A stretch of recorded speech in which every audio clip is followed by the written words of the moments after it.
میں شروع کروں گا ایک حدیث سے. ایک حدیث قدسی ہے, اس کا مفہوم ہے کہ اپنے ماں باپ یا ان دونوں میں سے کسی ایک کو آپ بڑھاپے کی عمر میں پائیں اور ان کی خدمت کر کر جنت حاصل نہ کر پائیں, تو آپ صلی اللہ علیہ وسلم نے کہا ہے کہ وہ شخص ہلاک ہو جائے, فوت ہو جائے, مر جائے. یعنی اتنی بڑی وعید سنا دی گئی ہے اس کے لیے.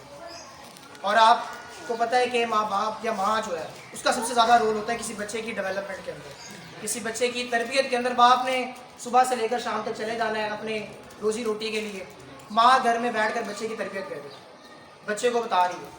لیکن ہماری بد نصیبی ہے کہ ہماری ماں کو بھی گھر کے کام اتنے ہوتے ہیں وہ تربیت نہیں کر پاتی.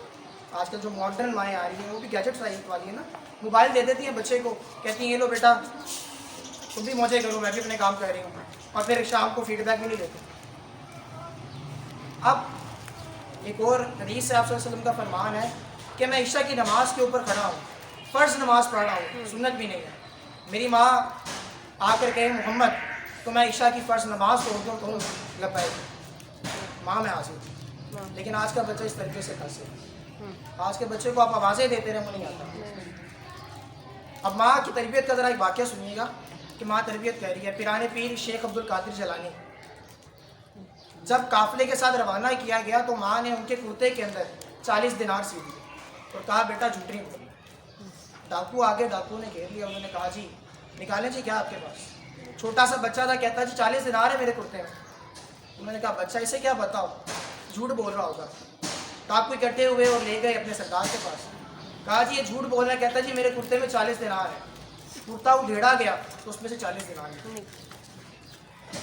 ڈاکو سمیت اس پورے قافلے نے اسلام قبول کر لیا, اور اسلام قبول کرنے کے بعد پوچھا گیا کہ تم جھوٹ بھی تو بول سکتے تھے, تم جھوٹ بولتے تھے میرے پاس نہیں, ہم نے پوچھا کہ اسے لے لینے تھے, ہمیں تو شک بھی نہیں گیا تمہارے اوپر. تو کہتے ہیں میری ماں نے تلقین کی تھی کہ بیٹا جھوٹ نہیں.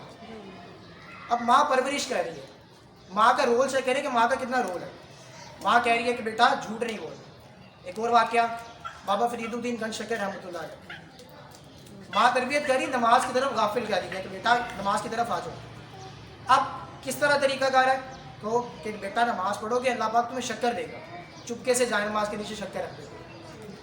بیٹا نماز پڑھتا تھا شکر رکھ دے, بیٹا نماز پڑھتا تھا شکر رکھ دے. ایک دفعہ یہ ہوا کہ کسی ضروری کام سے ساتھ والے کے گھر چلی گئی, یاد نہیں رہا شکر رکھنا, ڈر لگنے لگ گیا بیٹا آئے گا آج دیکھے گا کہ شکر نہیں ہے. اس کا تو اللہ پہ سے یقین اٹھ جائے گا کہ آج میں نے نماز پڑھی اور اللہ تعالیٰ نے مجھے شکر نہیں.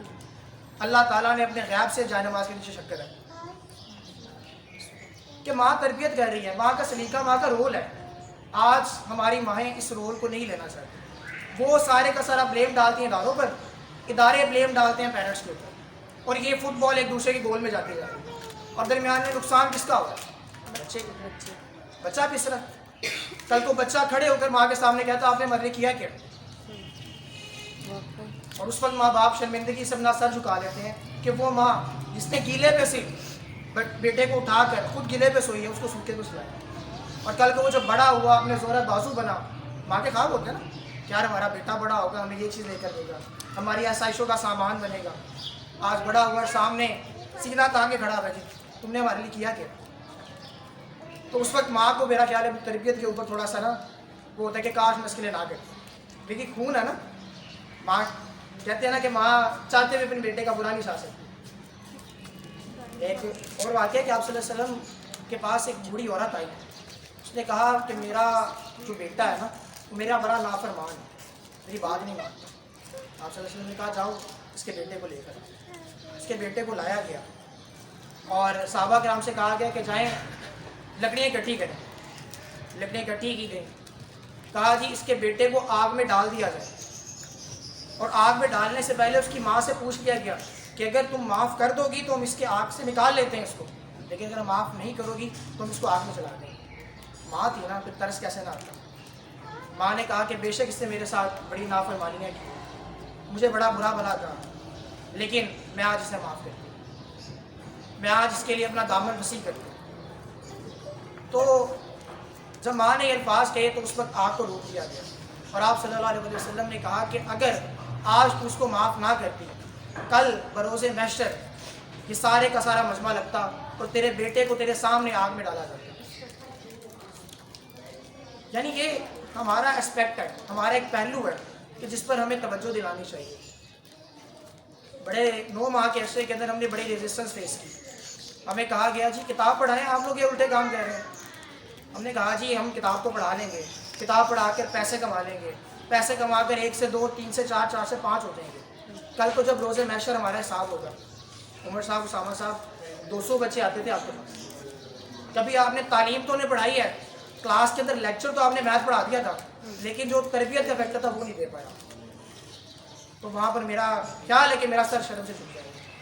لیکن آج جب میں آپ لوگوں کے ساتھ یہ بات کر رہا ہوں تو میں کہہ سکتا ہوں روز محشر کے اللہ تعالیٰ میرے حصے میں بڑا ہی مخصوص میرے ریسورسز تھے، میرے وسائل بڑے ہی محدود تھے.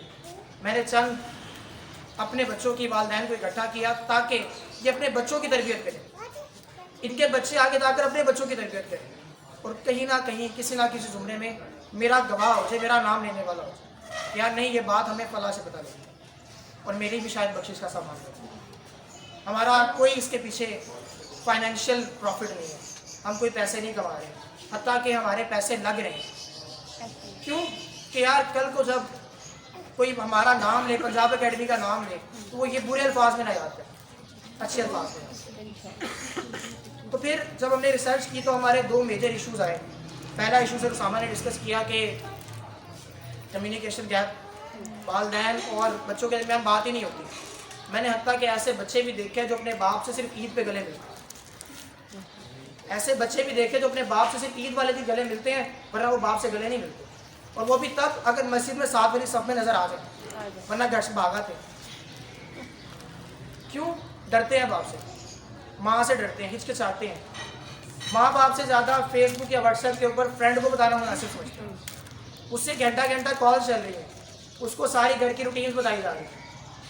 جب اس سے والدین سے دوری اختیار ہوتی ہے پھر والدین ان کے لیے اہمیت نہیں رہتی. اب قطعاً اس کے اندر والدین کا رول بہت ضروری ہے، والدین کو اپنا رول ادا کرنا چاہیے. پھر ہم نے ریسرچ میں کچھ چیزیں کلیکٹ کی. میرے پاس ایک پیج ہے، اس کے اندر کم و بیش 30 ایسی ایکٹیویٹیز لکھی ہیں جو چھوٹے بچوں کو کروائی جانی چاہیے، جو چھوٹے بچوں کو آپ سوشل میڈیا سے. اب ایک چیز اور یاد رکھیے گا، سوشل میڈیا سے بچے کو دور نہیں رکھ سکتے. یہ بات 110% لکھ لیں. جس بچے کو عادت لگ گئی آپ اس کو دور نہیں کر سکتے، ہاں محدود کر سکتے ہیں، لمٹ کر سکتے ہیں، اس کے اوپر ریسٹرکشنز لگا سکتے ہیں کہ بیٹا جب آپ 6 گھنٹے یوز کر رہے ہو 3 گھنٹے کر لو، 3 گھنٹے کر رہے ہو 1.5 گھنٹے کر لو، 1.5 گھنٹے کر رہے ہو آدھا گھنٹے کر لو. اس کو آپ ریڈیوس کر سکتے ہیں، ختم نہیں کر سکتے. اب ایسا بھی نہیں ہے کہ یہ بہت بری چیز ہے. میں اگر ایز اے کمپیوٹر ٹیچر، میں کمپیوٹر ٹیچر بھی ہوں، سافٹ ویئر انجینئر بھی ہوں، میرا سوشل میڈیا سے کافی تعلق وابستگی ہے. سوشل میڈیا صرف نیگیٹو چیزیں نہیں دیتا، پازیٹیو چیزیں دیتا. 2005 کے اندر یوٹیوب بین ہو گیا تھا پاکستان میں. کچھ ایسا کنٹینٹ تھا جو بچوں کے لیے نازیبا تھا، نہیں دیکھنا چاہیے تھا. پاکستان کے اندر یوٹیوب کو بین کر دیا گیا، بند کر دیا گیا. آج میرا خیال ہے دنیا کی بڑی سے بڑی یونیورسٹی پیچھے اور یوٹیوب آتے ہیں. آپ کھانا پکا رہے ہیں، کھانا پکاتے وقت کو کوئی مسئلہ نظر آتا ہے، فوراً یوٹیوب نکالا، ویڈیو دیکھی چلتے ہیں. آپ گھر میں کوئی بھی چیز بنا رہے ہیں، آپ نے یوٹیوب نکالی، ویڈیو دیکھی بنا دی. دنیا کی سب سے بڑی یونیورسٹی بن چکی ہے، اور اب آپ یونیورسٹی سے بچے کو دور کریں گے تو اس کا مطلب آپ تعلیم سے دور کریں گے. تو یہ تو پہلی بات اپنے بینک سے نکالنے کے بچے کا دور کر سکتے ہیں. جہاں تک بات رہی اس کے مثبت اثرات، بہت زیادہ کچھ میں نے نوٹ ڈاؤن کیے ہوئے جو میں نے اپنی لائف کے اندر دیکھے. پہلا تو سوشل میڈیا رابطے بناتا ہے. آج میری سوشل میڈیا کی ٹیم کے اوپر یا میری فیس بک آئی ڈی کے اوپر ہزاروں کی تعداد میں فالوورز ہیں، ہزاروں کی تعداد میں لوگ مجھے فالو کرتے ہیں، لوگوں کو میں فالو کرتا ہوں. جس سے کیا ہوتا ہے، انفارمیشن ٹرانسفر ہوتی ہے، اچھی چیزیں پتہ لگتی ہیں. آج آپ کو اس ادارے کے اندر سیشن کا کیسے پتہ لگا؟ ہم نے دروازے تو نہیں کھٹکائے جاتے. ہم نے ایک فیس بک کے اوپر ایک پوسٹ لگائی، ہم نے واٹس ایپ کے اوپر ایک پوسٹ لگائی، ہم نے آپ کو لنک سینڈ کیا، میڈم یہ فارم سبمٹ کر دیا. یہ کیا تھا؟ رابطے بنے ہمارے پاس. آج میرے پاس اگر 30 سے 40 خواتین بیٹھی ہوئی ہیں، خواتین نہیں ہیں، 30 سے 40 خاندان ہیں. آج جب یہ بات ہماری جا کر 30 سے 40 خاندانوں میں جائے گی تو میرا خیال ہے اس کا ایک مثبت اثر پڑے گا. لوگوں کو پتہ لگے گا کہ نہیں یار، تعلیم کے ساتھ تربیت بھی ضروری ہے. لیکن بڑی بدقسمتی سے کہنا پڑتا ہے کہ کتابوں کی رٹالائزیشن کے اندر ہم اتنے آگے چلے گئے ہیں کہ تربیت ہم نے پیچھے چھوڑ دی. ہم نے اس کا ذمہ دار صرف اسکولس کو کہہ دیا کہ جی ہم صبح جاتے ہیں اسکول میں اور ٹیچر سے پوچھتے ہیں آپ نے کیا کیا میرے بچے کو. ٹیچر کہتی ہے میرے پاس تو 6 گھنٹے آتا ہے 18 گھنٹے آپ کے پاس رہتا ہے, آپ نے کیا کیا. آپ اکیڈمی آ جاتے ہیں, آپ اکیڈمی آ کر سر سے پوچھتے ہیں سر 4 گھنٹے بچہ آپ کے پاس آیا آپ نے کیا کیا. سر کہتا ہے جی 20 گھنٹے آپ کے پاس آپ نے کیا کیا. اپنا سر ذمہ داری قبول کر رہے ہیں, نہ اسکول والے کہہ رہے ہیں نہ والدین کہہ رہے ہیں. اب ذمہ داری تو کوئی قبول نہیں کر رہا, تو اس میں کیا کریں, بچے کو ایسے ہی چھوڑ دیں, بچے کو بے و مددگار چھوڑ دیں. پھر وہی بات کہ کل کو جب وہ آئے گا اور ماں باپ کو یا اپنے اساتذہ کو اچھے الفاظ میں یاد نہیں رکھے گا تو پھر کیا ہوگا. انتشار کر لے گا. جو آج دیکھ رہے ہیں, یہ جو آج ہمارے سروں کے اوپر مسلط ہوئے ہوئے یہ کون ہے؟ یہ پہلے کسی ادارے سے پڑھ کر نکلے تھے نا. اگر انہیں اس وقت ہی بتا دیا جاتا بیٹا بانٹ کر کھلانا, بیٹا کسی کے ساتھ شیئرنگ کر لیں گے, لیکن آج اگر ہمارے